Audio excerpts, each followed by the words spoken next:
Many preachers like to start their homily with some humor, like, God did not create anything without a purpose, but mosquitoes come really close.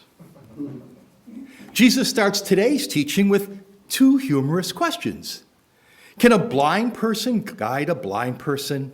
And why do you try to remove the splinter in your neighbor's eye when you don't even see the wooden beam in your own eye? That image of a blind person leading another blind person belongs in a Charlie Chaplin movie, with all the possible dangers that could happen. But Jesus uses this very dangerous image to highlight what happens when a person is spiritually blind. Jesus then takes us even further, asking us to picture a 2x4 wooden beam in someone's eyes. Why does Jesus use such wacky illustrations? Well, sandwiched between those two outrageous questions was the key to answering them. No disciple is superior to his teacher, but when fully trained, every disciple will be like his teacher. What was Jesus constantly teaching his disciples that has to do with blindness? He taught them to see as God sees. Now remember that, because there will be a quiz at the pearly gates. And that's why there are so many references by Jesus to people who are blind, not just physically, but mostly spiritually. To learn how to see as God sees starts on the very first page of the Bible. As we go through the days of creation, each day ends with the saying, "And God saw that it was good," and goes even one step further with humans, saying, "And God saw that they were very good." However, every day we're bombarded with news that's bad. War, environmental destruction, poverty, violence, abuse. Goodness has often become distorted, redefined, and politicized. And it's in that sandstorm of insanity that our eyes can become blinded by specks of anger, prejudice, hostility, and fear. Very often in the Bible, Jesus, prophets, the angels say, "Be not afraid." And that is precisely when Jesus calls us to remove from our spiritual eyes that wooden beam which blinds us to see the good in all people, and therefore to see as God sees. Jesus told us in the gospel last week, love your enemies, do good to those who hate you, bless those who curse you, pray for those who mistreat you. What? That's not easy. But our faith teaches us that people like St. Paul, St. Augustine, Dorothy Day, Thomas Merton can change.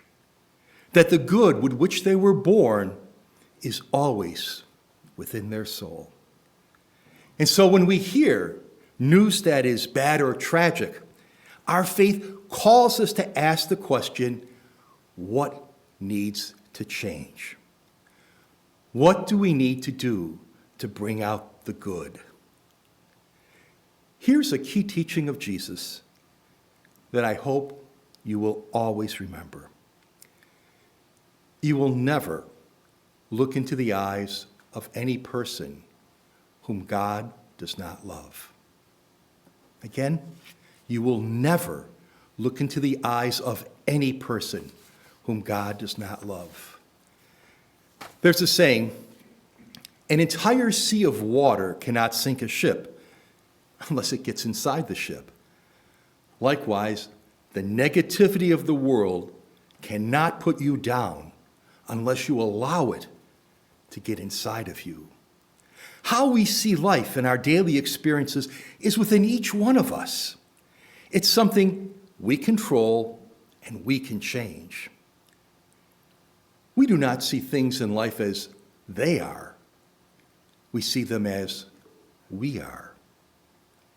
On Wednesday, we begin the 40 days of Lent, where ashes remind us that while we live in an imperfect world, we're still capable of seeing past that to an inner goodness that God sees.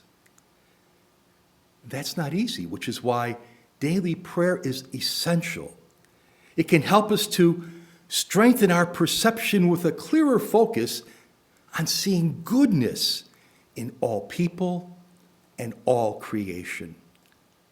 Perhaps that should be our theme for Lent, to train our mind to see the good in every situation. I recently received an email from a former student about something we had discussed in class years ago. He sent me this story. A class was learning about the Salem witch trials, and the teacher told them that they were going to play a game. I'm going to come around, the teacher said, and whisper to each one of you whether you're a witch or a regular person. Your goal is to build the largest possible group that does not have a witch in it. At the end, any group found to have a witch will get a failing grade, and the larger groups without a witch will get the higher grades.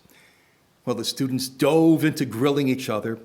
One fairly large group formed, but most of the students broke into small groups, turning away anyone that even sensed that they might be guilty. Okay, the teacher said, you've got your groups. Time to find out where the witches are. All witches, raise your hands. No one raised their hand. The kids were confused. And they told the teacher he had messed up the game. Did I? He said. Was anyone in Salem really a witch? Or did everyone just believe what they'd been told? My sisters and brothers, that is how you destroy community. Shunning, scapegoating, and dividing destroy far more than they protect. And that's why Jesus said the greatest commandment is to love. Love God and love your neighbor, because love unites, and that brings about peace and justice. During Lent, I invite you to a new habit in your prayer, to see the good in every situation, so that amid all the conflicted talk that you hear every day, we might turn inward and hear the voice of God. The voice of God remind us daily, and God saw that it was good, very good, even the mosquitoes.